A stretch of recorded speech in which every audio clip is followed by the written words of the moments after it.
अभी यहाँ पर आपको पैन आपके डिजिटल सेवा पोर्टल में कैसे पैन की सर्विस यूज़ करना है, इसके बारे में बताएँगे। जब आप अपना डिजिटल सेवा पोर्टल लॉगिन करते हैं, तो यहाँ पर आपको डिजिटल सेवा पोर्टल में जाते हैं, यूज़र आईडी, पासवर्ड, कैप्चा डाल के सबमिट करते हैं। रीडायरेक्ट होके आपका डिजिटल सेवा पोर्टल का पेज खुल जाता है। जब आप इस पेज में जाते हैं, तो यहाँ पर आपको ऊपर ये सर्चिंग का ऑप्शन दिखाई देता है। यहाँ पर आप एनएसडीएल एनएसडीएल लिखकर सर्च करेंगे। जब आप सर्च करेंगे तो इस तरीके से आपको आइकन दिखाई देंगे। यहाँ पर आप एनएसडीएल पे क्लिक कर लेंगे। ये पेज रीडायरेक्ट होके आपको यहाँ पर लेकर आएगा, जहाँ पर आपको लॉगिन विद डिजिटल सेवा कनेक्ट इस ऑप्शन पर क्लिक करना होगा। जब आप यहाँ पर क्लिक करेंगे तो इस तरीके से आपका पैन का पोर्टल खुल जाएगा। ये एनएसडीएल की वेबसाइट नहीं है, ये हमारी ही वेबसाइट है, हमारे सीएससी की ही वेबसाइट है। अभी ये एनएसडीएल के पेज पर नहीं गया है। यहाँ पर आपको आप किस चीज़ के लिए पेमेंट करने जा रहे हैं, किस कंज्यूमर की डिटेल का आप पैन बनाने जा रहे हैं, इसकी डिटेल यहाँ पे भरनी होती है। मैं फिर आपको एक बार बताऊंगी। ई केवाईसी का मतलब होता है कि जहाँ इस ई केवाईसी ऑप्शन के माध्यम से आप पैन बनाते हैं, तो आपका ऑथेंटिकेशन होगा ओटीपी या तो थंब इम्प्रेशन के माध्यम से। और यहाँ पर जो भी पैन इस माध्यम से पैन बनाएंगे, वो टोटली आपके आधार की डिटेल फैच करके आपका पैन बन जाएगा। और स्कैन बेस्ड साइन बेस्ड वाले में ऐसा होता है कि इस पर आप क्लिक करके तो यहाँ पर आपको अपना सिग्नेचर और फोटो अपलोड करने की फैसिलिटी मिलती है। इसके अलावा जब आप इन दोनों में से जो भी आपको ऑप्शन चूज करना है, वो ऑप्शन चूज कर सकते हैं। यहाँ पर सेलेक्ट एप्लीकेशन टाइप में आप अपना जो जिस टाइप का एप्लीकेशन होगा वो सेलेक्ट करेंगे। कैटेगरी सेलेक्ट करेंगे इंडिविजुअल। इसके बाद सेलेक्ट पैन टाइप आप मतलब आप चाहते हैं कि फिजिकल पेन आए, या आप चाहते हैं डिजिटल पेन आए, या आप चाहते हैं डिजिटल और फिजिकल दोनों पेन आए। इसके अलावा नेम डालेंगे, जिसका कंज्यूमर का आप पैन बना रहे हैं उसका नेम इस जगह पर पड़ेगा, name as in Aadhaar card. यहाँ पर जो नाम डालेंगे वो एज पर आधार होना चाहिए। डेट ऑफ बर्थ डालेंगे, यहाँ पर भी कंज्यूमर की ही डेट ऑफ बर्थ डालेंगे जिसका पैन आप बनाने जा रहे हैं। मोबाइल नंबर, ईमेल आईडी यहाँ पर कंज्यूमर की पड़ेगी, और डिक्लेयर करके आप इस पेज को आगे बढ़ा देंगे। सेलेक्ट एप्लीकेशन में आपको पैन इंडियन सिटीजन ये 49A, सेलेक्ट कैटेगरी में इंडिविजुअल, यहाँ पर आपको फिजिकल पैन या जो भी आपका है, कंज्यूमर का नाम, date of birth, email ID और पैन मोबाइल नंबर, 4 चीज़ें डाल के आप सबमिट करेंगे। सबमिट करने के बाद आपको ये पेज आगे ले जाएगा पेमेंट के पेज पे। लेकिन उससे पहले मैं आपको ये बता दूं, यहाँ पर हमारे इस पेज पर ऑप्शन क्या क्या रहते हैं।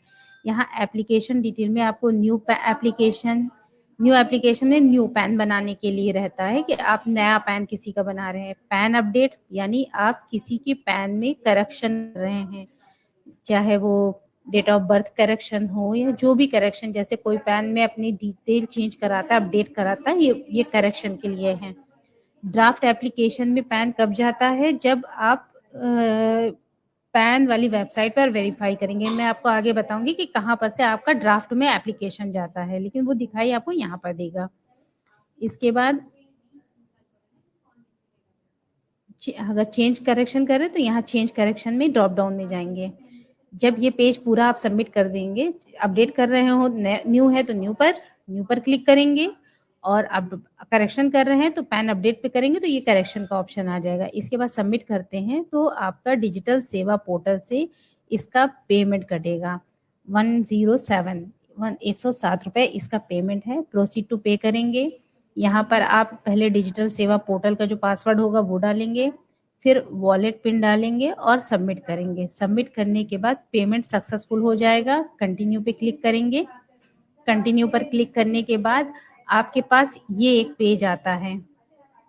ये एक पेज आता है जहां पर आपको अपनी डिटेल फिल करनी होती है। यहाँ पर आपको कंज्यूमर की डिटेल फिल नहीं करनी होती है।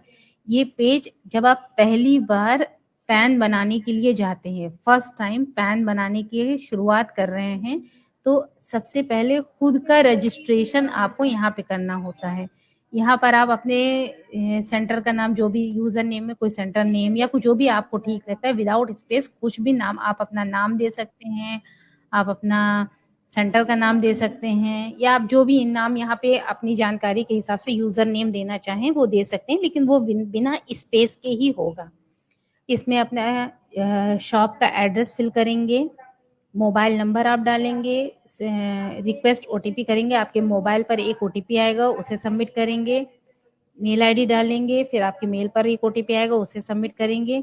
अब ये चीज ध्यान रखिएगा, मोबाइल नंबर आप ऐसा डालिएगा जो आपके पास अवेलेबल हो, क्योंकि जब भी आप पैन बनाने जाएंगे तो उस मोबाइल पर एक बार आपको वेरिफिकेशन करना पड़ेगा। जब ये सबमिट कर देते हैं तब आपकी खुद की डिटेल रजिस्टर हो जाती है। ऐसा नहीं है कि जब पैन आप जब भी बनाएंगे तो आपको ये फॉर्म भरना पड़ेगा। एक बार ये आप अपने आपको सेल्फ रजिस्ट्रेशन कर देते हैं, तब आप जब भी पैन बनाएंगे तो पेमेंट के बाद आपको वेरिफिकेशन के लिए आएगा, तो आप यहाँ पर अपना मोबाइल नंबर डाल के ओटीपी डाल के सबमिट करके अपने आप को वेरीफाई कर लेते हैं। इस तरीके से जब आपका वेरीफाई हो जाएगा तब ये ई-केवाईसी पैन न्यू, जैसे आप नया पैन बना रहे हैं, मैं आपको एक बार फिर से बता दूं, ये आपने जो यहाँ पर पैन को प्रोसीड किया था, नए पैन को इस तरीके से, उसके बाद का पेमेंट के बाद का, ये पेमेंट के बाद का ये पेज अपने आप को वेरीफाई करके ये पेज आपका खुलता है, जहां पर आप रिडायरेक्ट होके पैन की वेबसाइट पर आएंगे।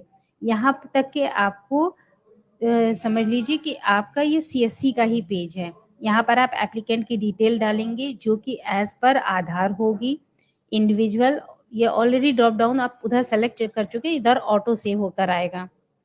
यहाँ पर टाइटल देंगे, जो नाम होगा वो नाम देंगे। अगर किसी का फर्स्ट नेम, यहाँ फर्स्ट नेम लास्ट नेम ऐसा होता है, तो वो आपने वहां पर से आधार के अकॉर्डिंग दिया हुआ है। यहाँ पर अगर आपको डालने के लिए आता है तो आप उसी हिसाब से डाल दें। अगर किसी का नाम सिर्फ सिंगल नेम है तो आप सिर्फ लास्ट नेम डालेंगे। अगर किसी का फर्स्ट नेम और लास्ट नेम है तो आप उसका फर्स्ट नेम और लास्ट नेम डालेंगे।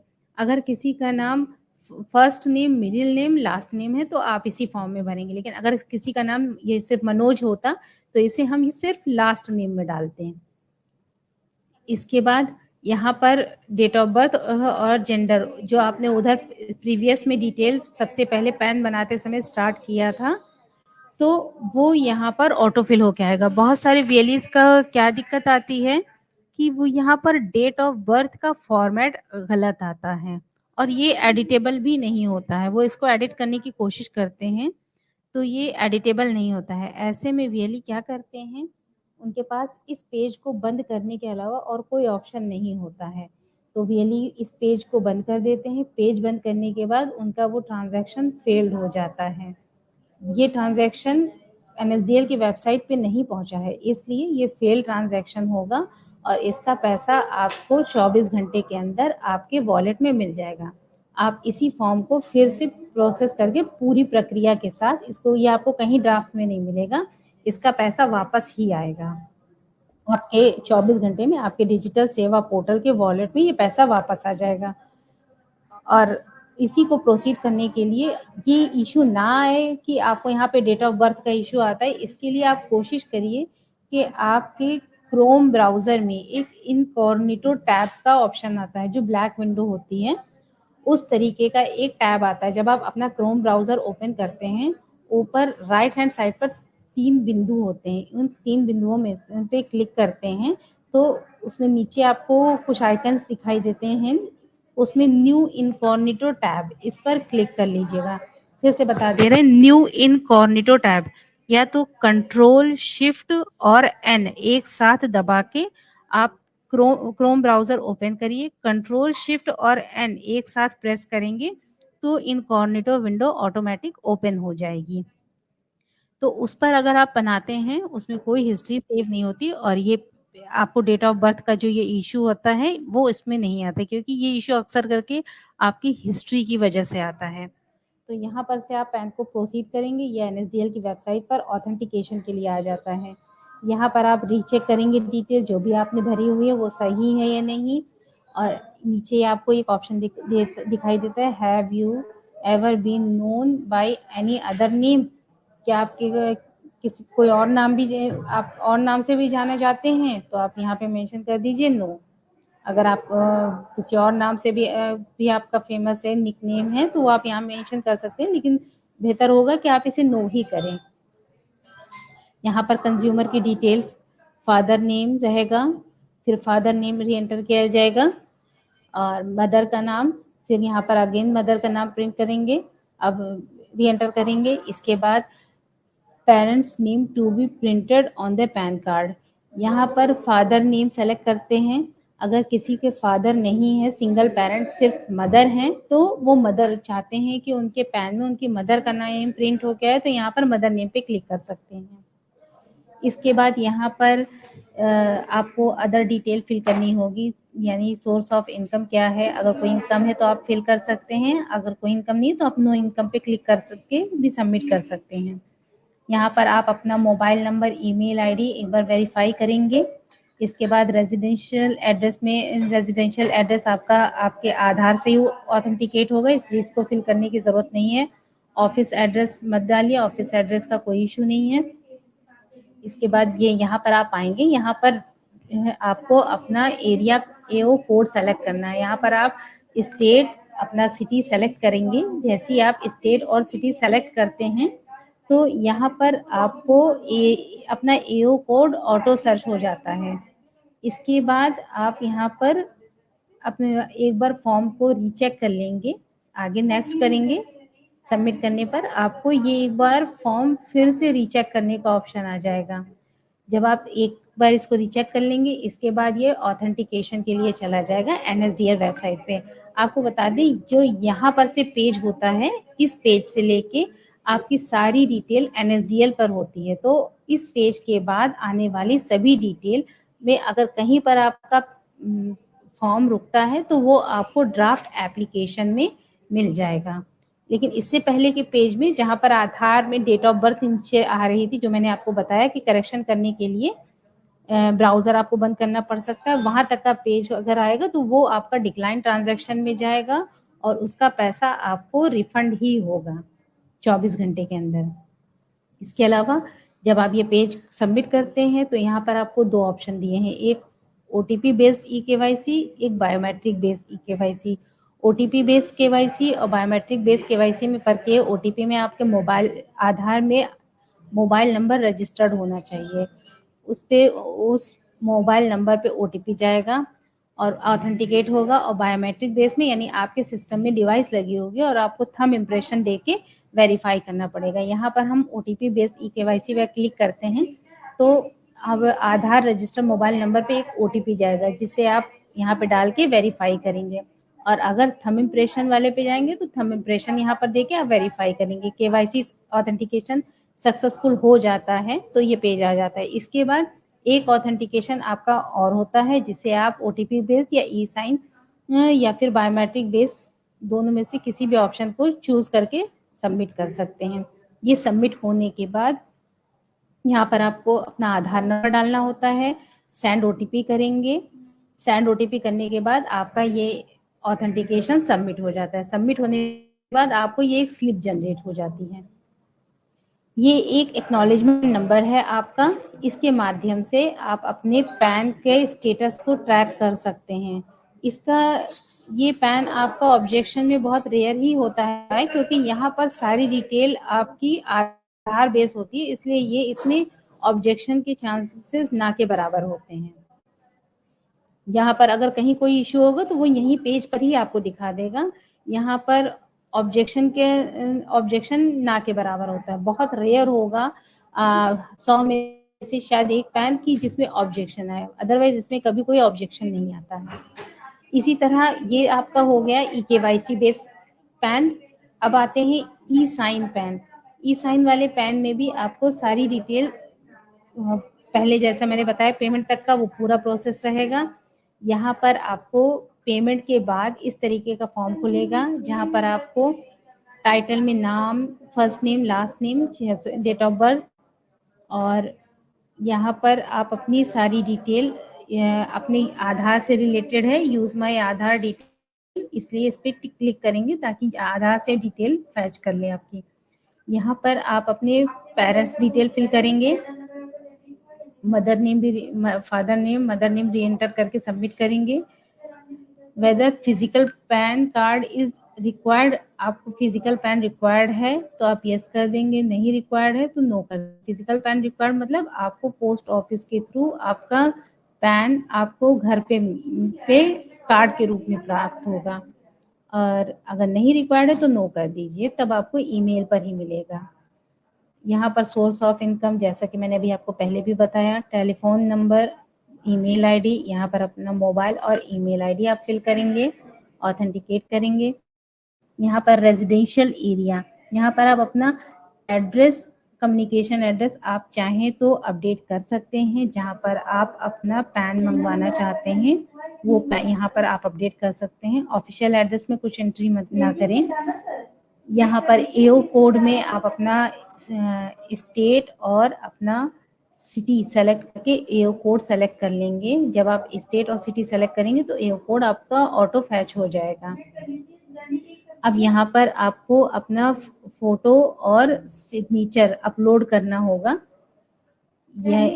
यहाँ पर अपलोड करेंगे आप अपने फोटो सिग्नेचर को डिटेल लेके, यहाँ पर क्लिक करेंगे फोटो डॉक्यूमेंट पे और अपलोड कर देंगे। यहाँ पर आप अपना सिग्नेचर, इससे ये होगा कि आप अपने पैन पर अपना फोटो और सिग्नेचर एज पर आधार नहीं चाहते हैं, अलग चाहते हैं। यहाँ पर इतना करने के बाद सेम ऑथेंटिकेशन होगा। पहले आपका एक ऑथेंटिकेशन होगा, वो चाहे आप ओटीपी के माध्यम से करें, चाहे आप बायोमेट्रिक के माध्यम से करें, और इस वेरिफिकेशन के बाद फिर एक और ऑथेंटिकेशन होता है, ये दो सेकंड ऑथेंटिकेशन जो आपका आधार से होता है। वहाँ पर आप अपना आधार नंबर डालते हैं, डालने के बाद सेंड ओटीपी करते हैं। आपके मोबाइल पर रजिस्टर्ड मोबाइल नंबर पे एक ओटीपी जाएगा, वो ओटीपी डाल के आप सबमिट करेंगे। सबमिट करने के बाद आपको एक्नॉलेजमेंट नंबर जनरेट हो जाता है। इसमें भी आपके ऑब्जेक्शन के चांसेस ना के बराबर होते हैं। यूटीआई आप पैन बनाते हैं, यूटीआई में आपको फर्म का पैन बनाने की फैसिलिटी मिलती है, माइनर पैन बनाने की फैसिलिटी मिलती है, या यूटीआई में सोसाइटी पैन है, या अलग अलग टाइप के पैन बनाने की फैसिलिटी मिलती है। फिजिकल पैन बनाने की फैसिलिटी मिलती है। अभी हमारे एनएसडीएल में फिजिकल मोड से पैन या माइनर पैन फैसिलिटी अवेलेबल नहीं है। फ्यूचर में वो चीज़ें भी आ जाएंगी, लेकिन जो ई केवाईसी बेस्ड और ई साइन बेस्ड, ये जो आपका ऑथेंटिकेशन पेपरलेस वाली फैसिलिटी है, ये ऐसी फैसिलिटी है कि आप बहुत इजीली पैन बना सकते हैं।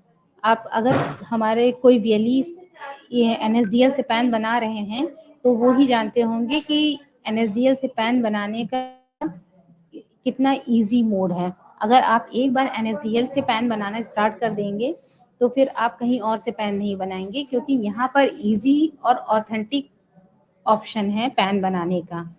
आप यूपीआई के माध्यम से भी पैन, अच्छा ऑप्शन है आपके लिए वहाँ पर, और एनएसडीएल को भी आप स्टार्ट करें ताकि आप इसके बेनिफिट जान सकें। और इसमें ऑब्जेक्शन बहुत कम रहते हैं, क्योंकि कंज्यूमर आता है, आपको आधार देता है पैन बनाने के लिए, आप आधार देख के आधार की डिटेल देख के पैन बनाना स्टार्ट कर देते हैं।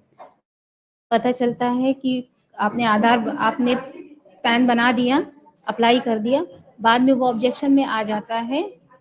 क्या रीजन होता है? क्योंकि उन्होंने आपको कोई पुराना डाउनलोडेड आधार शेयर किया हुआ होता है, या तो फिर आप उसी टाइम पर उनसे आधार डाउनलोड करवाएं, जो काफी लेंथी प्रोसेस हो जाता है। लेकिन आप अगर इस माध्यम से करेंगे तो कोई इश्यू नहीं है, आपने तुरंत उसका ऑथेंटिकेशन किया, कोई डिटेल हुई तो वहीं पे प्रॉब्लम क्रिएट हो जाएगी, वो आपको बनाने नहीं देगा। आप समझ पाएंगे कि हाँ यहाँ पर गलत हो रहा है। ऑब्जेक्शन में आ जाते हैं तो लोग आपसे आके आर्ग्यू करते हैं। तो जो अगर आपको फिजिकल पैन बनाना है तो आपके लिए यूटीआई बेस्ट ऑप्शन है। और अगर आपको लगता है कि हाँ, आप ये ओटीपी या थंब इम्प्रेशन वाला बना पाएँगे, ईज़ी लग रहा है, तो आप इस माध्यम से आप पैन बनाएँ। तो एनएसडीएल एक ऑप्शन है आपकी पैन बनाने के लिए। अब मुझे लगता है कि मैंने आप लोगों को एनएसडीएल के बारे में ज़्यादातर इन्फॉर्मेशन दे दी है। अगर आप लोगों की कोई क्वेरी हो तो आप हमें प्रॉपर वीडियो या डिटेल के साथ अपनी सीएससी आईडी ज़रूर मेंशन कीजिएगा। आप हमें मेल कर दीजिए। हमारी ईमेल आईडी मैं अभी यहाँ पे मैसेज में फ्लैश कर दूँगी। आप हमारी ईमेल आईडी पर आप अपना इश्यू भेज सकते हैं। अभी अगर आप लोगों को कोई इश्यू हो तो आप लोग मैसेज कर सकते हैं। अब इसी वीसी में ही मैं आपको क्लियर कर दूँगी।